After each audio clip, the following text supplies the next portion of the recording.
বাবা মায়ের সাথে সন্তানের কত বছর বয়স পর্যন্ত ঘুমাতে পারবে?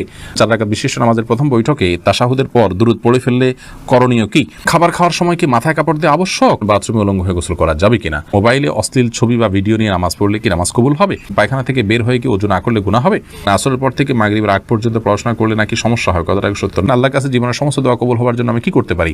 টিস্যু বা ঢিলা ব্যবহার না করলে নামাজ পড়লে হবে কিনা একটু জানাবেন। আপনি ওযু ছাড়া হাদিস শরীফ পড়া যাবে কিনা? বিবাহের উদ্দেশ্যে পাত্রপক্ষকে মেয়ের ছবি দেওয়া জায়েজ হবে কিনা? নামাজের সময় গা হাত পা চুলকায়, আমি কি মুনাফিকের কাতারে চলে যাচ্ছি? ফরজ গোসল কারণবশত বিলম্বে করলে কোনো গুনাহ হবে কিনা? টয়লেট থেকে বের হয়ে কি ওযু না করলে গুনাহ হবে?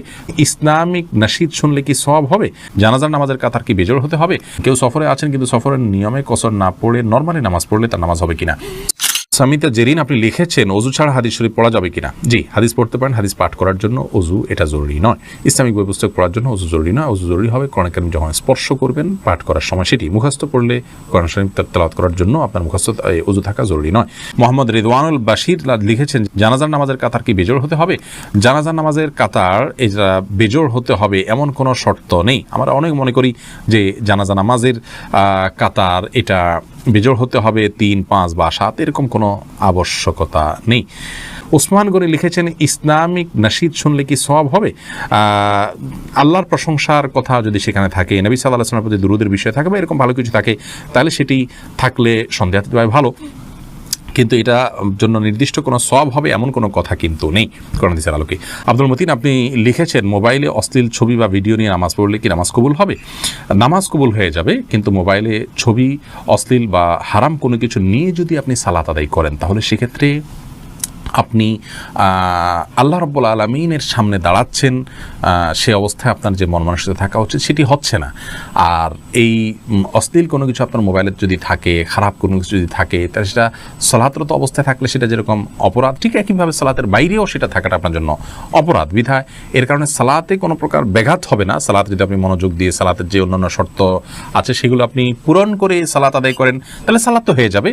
বাট এই হারামটা আলাদা একটা আপনার জন্য ক্ষতিকর, আপনার সালাতের মধ্যে মনোযোগ নষ্ট হতে পারে, সেজন্য মোবাইল থেকে হারাম জিনিস এমনিতে সরিয়ে ফেলা উচিত, তবে সালাতের এটার কারণে কোনো ক্ষতি হবে না। মেহেদী হাসান আপনি লিখেছেন কেউ সফরে আছেন কিন্তু সফরের নিয়মে কসর না পড়ে নরমালি নামাজ পড়লে তার নামাজ হবে কিনা? নামাজ তো হয়ে যাবে, কিন্তু এই কাজটি করা উচিত নয়। সফরের যে আল্লাহ তাআলা ছাড় দিয়ে ছাড় গ্রহণ করতে হবে, ইচ্ছাকৃত এরকম করা উচিত নয়, জায়েজ নাই। জুলকারনাইন আপনি লিখেছেন ফরজ গোসল কারণবশত বিলম্বে করলে কোনো গুনাহ হবে কিনা? গোসল বিলম্ব করলে কোনো গুনাহ হবে না, তবে ফরজ গোসল যদি আপনি দেরিতে করতে চান পরবর্তী ফরজ নামাজের আগে আগে আপনাকে করে ফেলতে হবে। আর মাঝে যদি অন্য কাজ করতে চান, রাতে গোসল ফরজ হয়েছে, আপনি ফজর নামাজের আগ মুহূর্তে গোসল করবেন, তাহলে মাঝে অন্য কাজের জন্য এমনকি ঘুমানোর জন্য ওযু করে ঘুমানোটা হলো সুন্নাহ, নবী সাল্লাল্লাহু আলাইহি ওয়াসাল্লাম এটি করতেন, এটি করা ভালো। বাকি গোসল তৎক্ষণাৎ করে ফেলতে হবে এমন কোনো বাধ্যবাধকতা নেই। গোসল ফরজ গোসল না করে অন্য কাজ কাম করলে মেয়েদের উপরে অনেক রকমের প্রেশার আমাদের সমাজ থেকে আসে, তো এটা উচিত নয়। এটা ছেলে মেয়ে সবার জন্য ইসলাম জায়েজ রেখেছে, ওযু করে তিনি অন্য কাজ করতে পারেন, কিন্তু যথাসম্ভব দ্রুত ফরজ গোসল করে, ফরজ যেহেতু রয়েছে দ্রুত গোসল করে ফেলতে পারে সেটা ভালো, কিন্তু অন্য কাজ করা যাবে না এমন কোনো কথা নেই।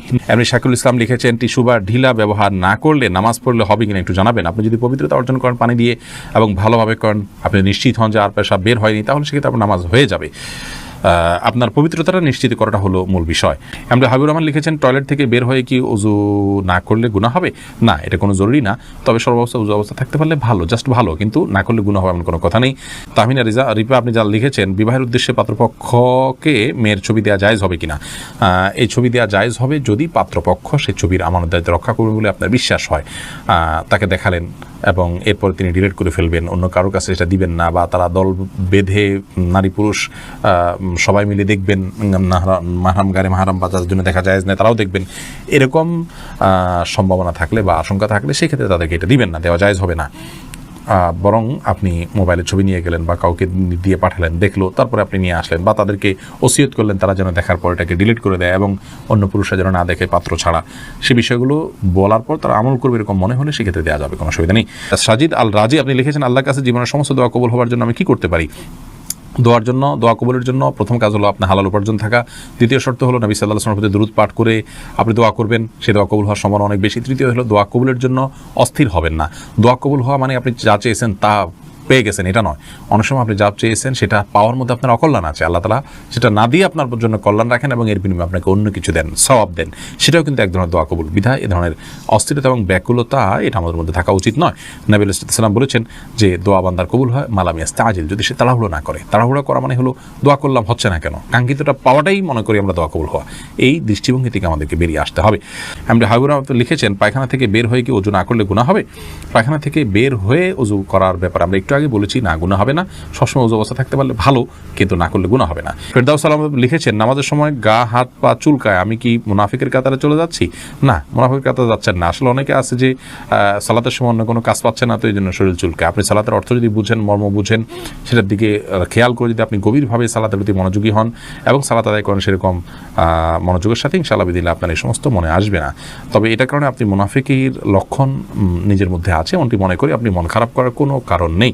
মাহফুজ বিন জাহাঙ্গীর আপনি লিখেছেন আসরের পর থেকে মাগরিবের আগ পর্যন্ত পড়াশোনা করলে নাকি সমস্যা হয়, কথাটা সত্য না, এটা মন করা বিষয়, এমন কোনো কথা নেই। আলোর মধ্যে থেকে আপনি পড়তে পারেন। মোহাম্মদ ইসলাম রুবেল আপনি প্রশ্ন করছেন বাথরুমে উলঙ্গ হয়ে গোসল করা যাবে কিনা? ভাই রুবেল, বাথরুমে উলঙ্গ হয়ে যদি কেউ গোসল করেন তাহলে তাতে কোনো বড় গুনাহ বা কবিরা গুনাহ হবে না, বড় কোনো পাপ হবে না। তবে এই কাজটি অনুত্তম এবং ভালো নয় আমাদের জন্য, জাস্ট এইটুকু আমরা বলতে পারি। কিন্তু আপনার এর কারণে কোনো বড় গুনাহ হয়ে যাবে ব্যাপারটি এরকম না। বিশেষ ওযরের কারণে যদি আপনার বিবস্ত্র হতে হয় আপনার জন্য সেটা জায়েজ রয়েছে। এবং নবী রাহমাহুল্লাহ সহিহ মুসলিমের সরার মধ্যে তিনি ব্যাখ্যার মধ্যে তিনি লিখেছেন যে গোসল করার সময় লুঙ্গি বা গামছা বা এই জাতীয় কোনো কিছু দিয়ে গোসল করাটা হলো উত্তম, এতে কোনো সন্দেহ নেই। তবে যদি প্রয়োজন হয় তাহলে সেক্ষেত্রে উন্মুক্ত করে অর্থাৎ আপনার সম্পূর্ণ বিবস্ত্র হয়ে গোসল করা জায়েজ আছে। একটি হাদিস এরকম রয়েছে, নবী সাল্লাল্লাহু আলাইহি ওয়াসাল্লাম বলেছেন যে আল্লাহ তাআলাকে কেউ যদি নাও দেখে তো আল্লাহ তাআলাকে অন্তত লজ্জা করা উচিত, লজ্জাশীলতা থাকা উচিত। এই জন্য এরকমটি প্রয়োজন হলে করা যাবে, আর প্রয়োজন ছাড়া এরকম করাটা অনুচিত, অনুত্তম, ভালো কাজ নয়। প্রয়োজন হলে করা যাবে। তার আরেকটা দলিল হলো সহিহ বুখারীতে বর্ণিত হয়েছে যে আইয়ুব আলাইহিস সালাম তিনি একবার সমস্ত কাপড় চোপড় খুলে তারপর গোসল করেছেন।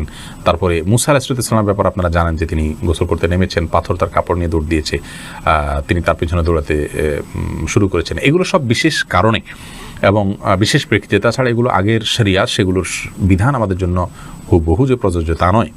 আমাদের জন্য অনুত্তম হবে কাপড় চোপড় একদম খুলে গোসল করাটা, তবে হারাম নয়। এরপর সাদিয়া বিনতে আজাদ লিখেছেন খাবার খাওয়ার সময় কি মাথায় কাপড় দেওয়া আবশ্যক? না বোন, খাবার খাওয়ার সময় আমরা মাথায় কাপড় দিতে বাধ্য নই, কারণ হাদিস আমাদেরকে এরকম নির্দেশ দেয় না যে ছেলে হোক মেয়ে হোক নারী হোক পুরুষ হোক খাবার সময় আমাদেরকে টুপি দিতে হবে। অনেকে দেখা যায় খেতে বসলে টুপিটা তালাশ করে, আমার টুপিটা দাও আমি খেতে বসবো। অনেকে মনে করেন মাথায় কাপড় দিয়ে তারপরে খেতে হয় না, এমন কোনো বাধ্যবাধকতা নেই। খাওয়ার সময় আপনার মাথা খালিও থাকতে পারে, ঢেকেও আপনি খেতে পারেন, এ বিষয়ে কোনো বিশেষ নিষেধাজ্ঞা নেই। রদ্দুল মুহতারি লেখা হয়েছে যে ওয়ালা বাসা বিল আকলি মুত্তাকিয়ান ও মাকশুফার রাসি, অর্থাৎ গ্রহণযোগ্য মত অনুযায়ী উন্মুক্ত মাথায় অর্থাৎ খালি মাথায় বসে খেতে কোনো অসুবিধা নেই। বেলাল হোসেন জানতে চেয়েছেন 4 রাকাত বিশিষ্ট নামাজের প্রথম বৈঠকে তাশাহুদের পর দুরূদ পড়ে ফেললে করণীয় কি? হানাফি মাযহাব অনুযায়ী আল্লাহুম্মা সাল্লি আলা মুহাম্মাদ এই পর্যন্ত পড়ে ফেললে আপনি সিজদা সাউ দিবেন। অন্যান্য অনেক উলামা ইকরাম অবশ্য বলেন যে না, এই কারণে সিজদা সাউ দিতে হবে না। বিশেষ করে আরবি স্কলাররা বলেন যে না, এই জন্য সিজদা সাউ দিতে হবে না। সৌদি আরব উলামা ইকরাম সহ অনেকেই বলেন। শামসুল আলম আপনি লিখেছেন বাবা মায়ের সাথে সন্তানের কত বছর বয়স পর্যন্ত ঘুমাতে পারবে? প্রাপ্তবয়স্ক আর কাছাকাছি বা করিবুল বুলুগ যেটাকে বলা হয় সেই বয়সে থেকেই তাদেরকে পৃথক করা উচিত।